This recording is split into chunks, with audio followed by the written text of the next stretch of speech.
नमस्कार. होममेड रेसिपीमध्ये तुम्हा सगळ्यांचं स्वागत आहे. आज आपण बनवणार आहोत मेथीचे धपाटे. मेथीची धपाटी आता मेथीचा सीझन झालेला आहे, थंडी सुरू झालेली आहे. तर पालेभाज्या आता भरपूर येत आहेत आता. मेथी पण खूप भरपूर प्रमाणात आता येत आहे. त्यामुळे आज आपण मेथीचे धपाटे बनवणार आहोत. इथं मी अद्रक, लसूण, जिरे आणि मिरची आणि थोडासा ओवा, मीठ टाकून हे मिक्सरमध्ये ह्याला पेस्ट करून घेतली आहे. हे अशा प्रकारे करून घ्यायची. थोडेसे शेंगदाणे टाकले ना चव येते चांगली, आणि ओव्यानं तर ओवा टाकल्यानंतर खूप चांगली चव येते. हे अशा प्रकारे याची पेस्ट तयार करून घेतलेली आहे. आणि इथे मी मेथी अगोदरच स्वच्छ करून घेतली होती. आता हिला आपण बारीक बारीक कट करून कट करून घ्यायचं व्यवस्थित अशा प्रकारे. ही कवळी एकदम कवळी होती म्हणून मी ह्याचे देठंसुद्धा जे कवळे होते ते ठेवलेत. काहीचे ठेवले नाहीत, काहीचे राहिले आहेत. ते अशा प्रकारे ही व्यवस्थित अशी बारीक करून घ्यायची.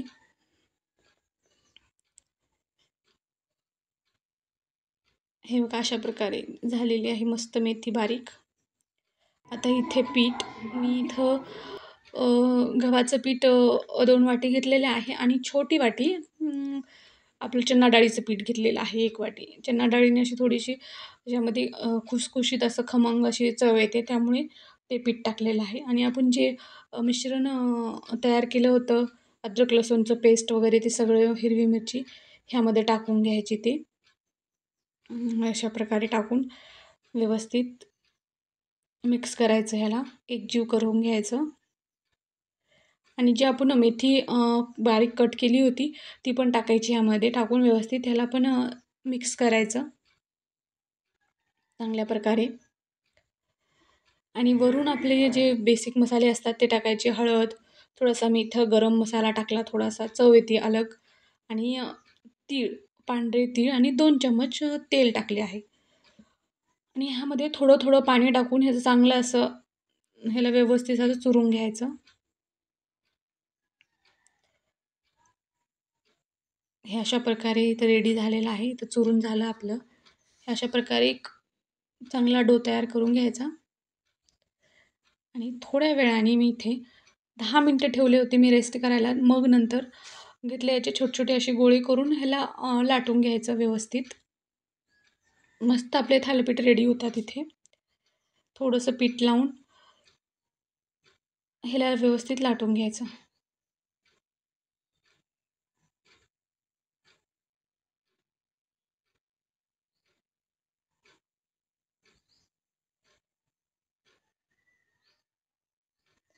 आता पालेभाज्याचा सीझन चालू झालेला आहे. थंडी पण वरून खूप पडत आहे.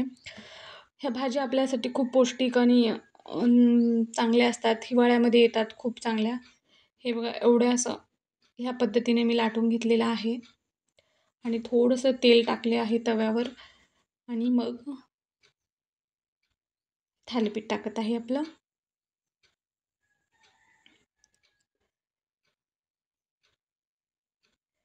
ह्याला आलटून पलटून घ्यायचं, आणि वरून थोडंसं तेल लावून तेल लावलं ना खाली चिटकत नाही म्हणून अगोदर खाली तेल टाकले आहे. मग नंतर वरून ह्याला व्यवस्थित असं खरपूस भाजून घ्यायचं. एवढे छान टेस्टी बनतात ना, एकदम असे खमंग. जे मेथीचे ठेपले किंवा असं काही बनवतो ना, ते त्या प्रकारे असे एवढे छान बनतात ना, हे टेस्टी एकदम. हे बघा इथं रेडी आहेत आपले. एकदम असं सॉफ्ट आणि खमंग असं खुशखुशीत बनले होते, की हात तसं घेतलं ना हातामध्ये एकदम असं छान, एकदम किती ह्याच्यानं तुटत आहेत. हे बघा व्यवस्थित झालेले आहेत आणि चविष्ट पण झाले होते खूप. ह्याला दह्यासोबत किंवा लोणचं तुम्ही कशासोबत पण खाऊ शकता. हे बघा किती छान असे बनलेले आहेत. तुम्हाला जर ही रेसिपी आवडली असेल तर नक्की ट्राय करा आणि माझ्या चॅनलला सबस्क्राईब करा. Thank you so much.